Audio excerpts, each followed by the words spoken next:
Olá, tudo bem? A palavra de Deus é assim, Amós 8, verso 11. Eis que vem dias, diz o Senhor Deus, em que enviarei fome sobre a terra, não de pão, nem sede de água, mas de ouvir as palavras do Senhor. Como esse dia ainda não chegou, vamos continuar ouvindo as palavras do Senhor. Vamos orar? Grande Deus, nos dê sabedoria ao estudarmos a Tua palavra, livra-nos do mal, em nome de Jesus. Amém. O título do nosso estudo de hoje é Surpreendidos pela Graça. Mas o que é graça? Graça é um atributo de Deus exercido para com as indignas criaturas humanas. Então, sou indigno, Deus me dá um presente. Isso é graça. Graça é favor imerecido. E o crente é justificado sem qualquer mérito seu próprio, sem nenhum direito a alegar a Deus. Então, eu não tenho nenhum mérito, mas recebo de Deus um presente, é a graça. Isso se aplica claramente no pecado de Adão e Eva. O que eles mereciam, morte. E o que eles recebem, vida através de um substituto. Um animal morre e eles permanecem vivos naquele momento. Isso é um presente que eles não mereciam, a vida. Isso é graça. Outro texto diz: fomos comprados por alto preço, os próprios sofrimentos e morte do Filho de Deus. Caso pudéssemos compreender isso e o avaliássemos plenamente, experimentaríamos uma grande responsabilidade a repousar sobre nós quanto a manter-nos no melhor estado de saúde. Quem pode calcular o valor de uma alma? Se quisermos conhecê-lo, ide ao Getsemane e vigiai lá com Cristo durante aquelas horas de angústia, quando suava grandes gotas de sangue. Fostes comprados por preço.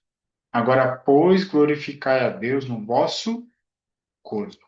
Repetidamente, a revelação nos traz de que temos um alto valor diante de Deus e Ele nos concede um presente sem nós termos nenhum mérito, e é a sua graça.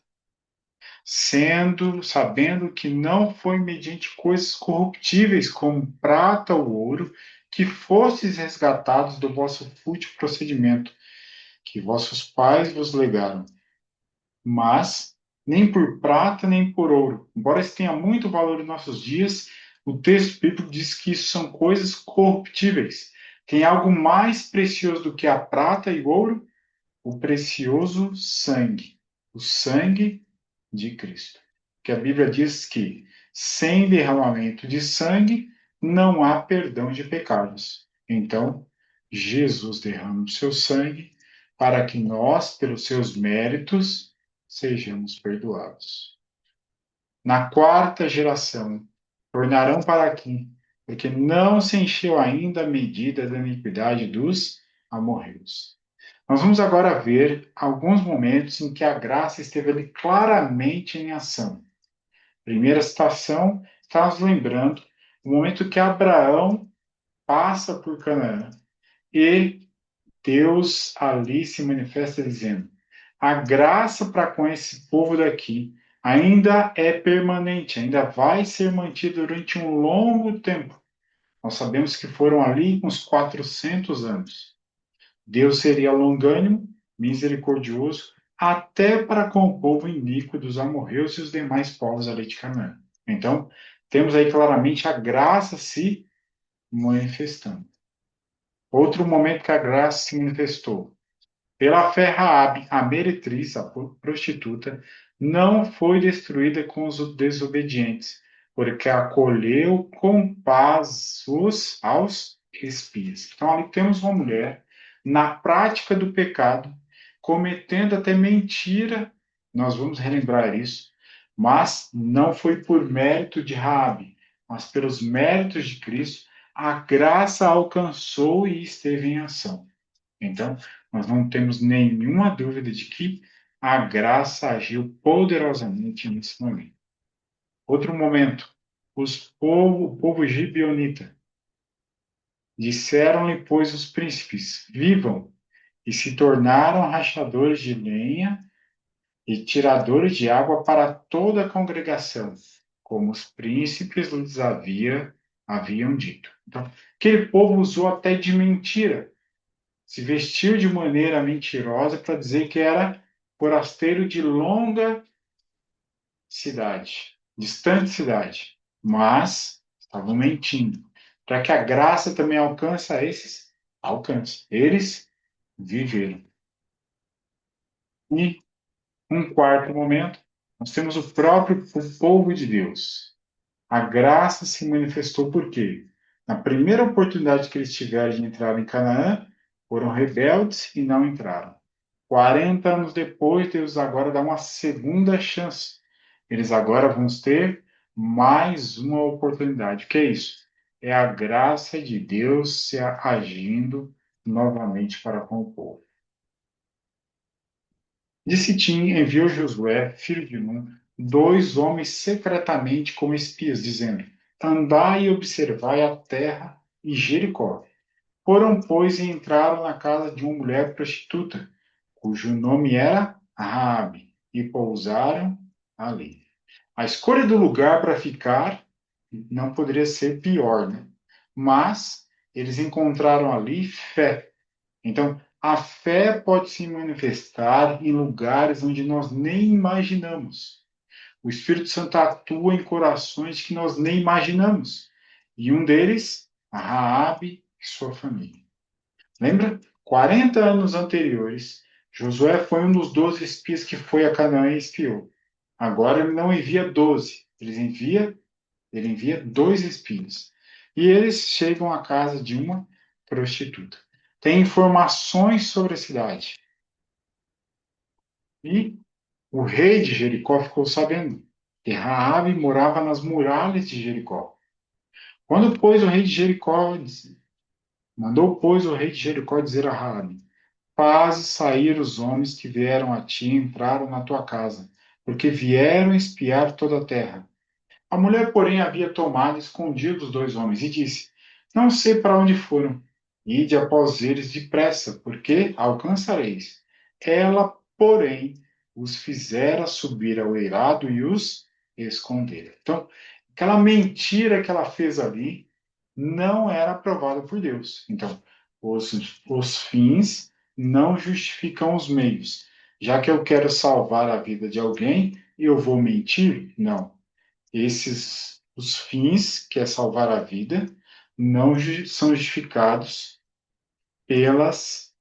O fim que eu quero alcançar não é justificativo para eu mentir.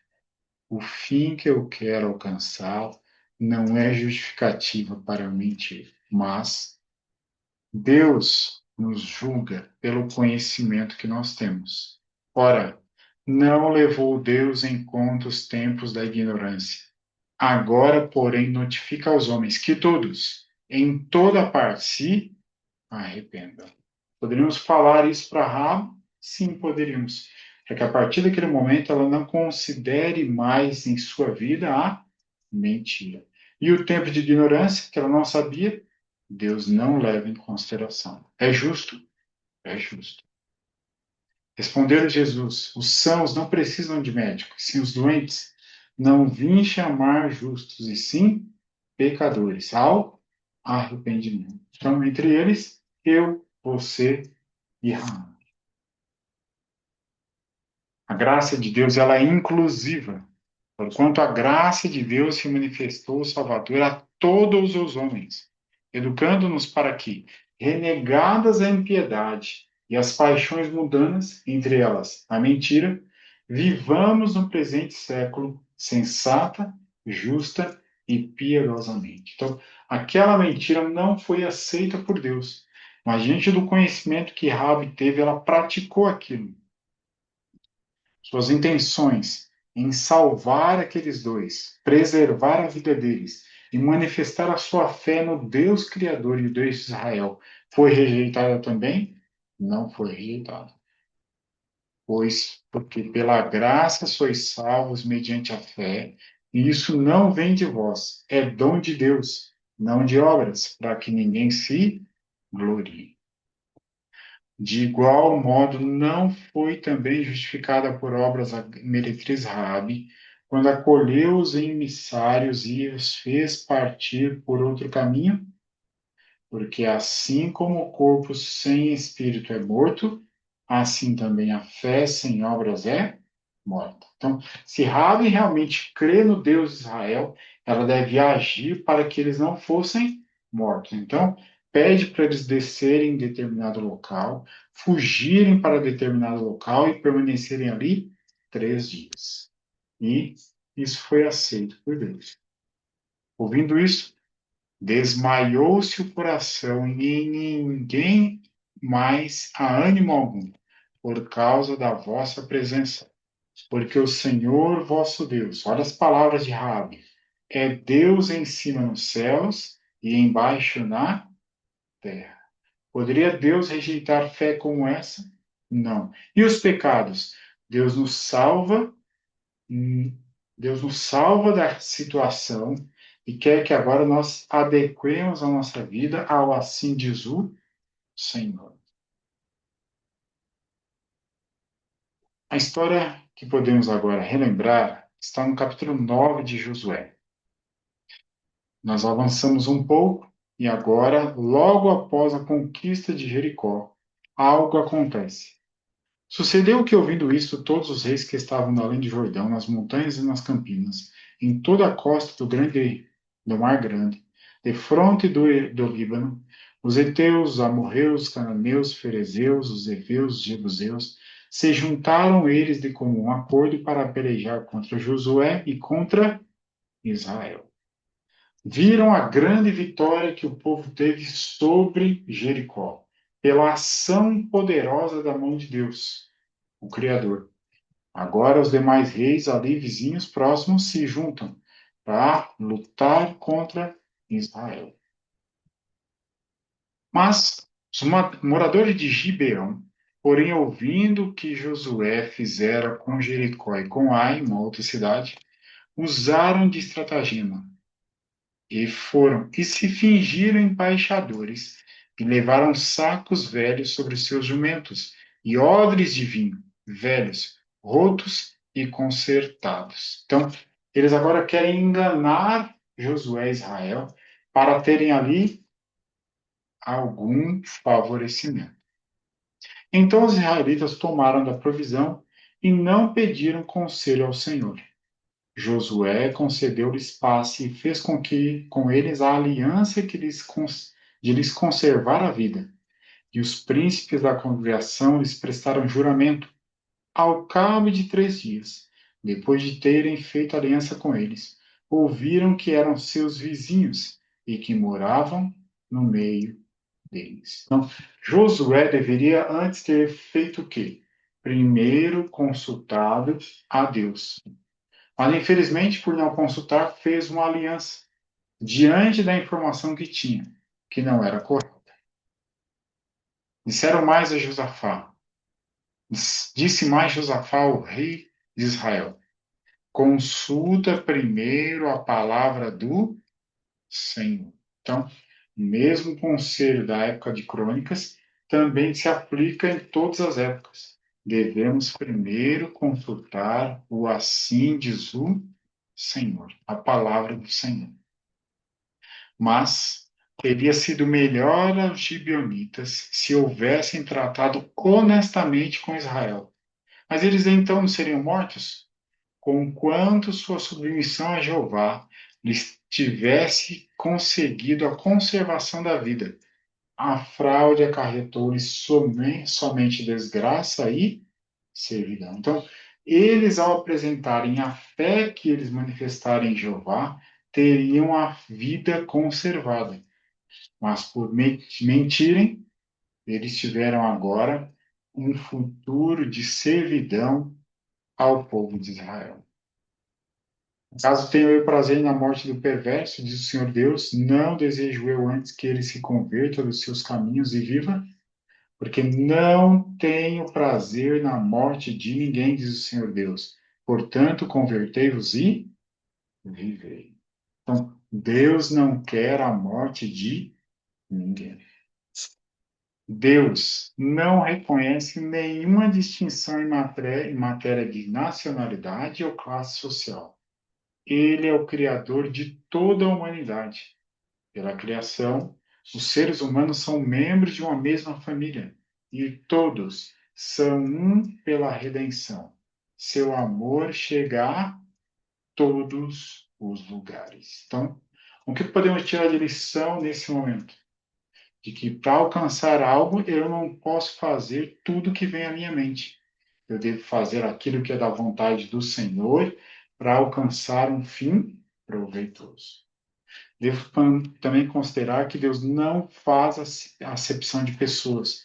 Sua graça é inclusiva. Ele não faz distinção.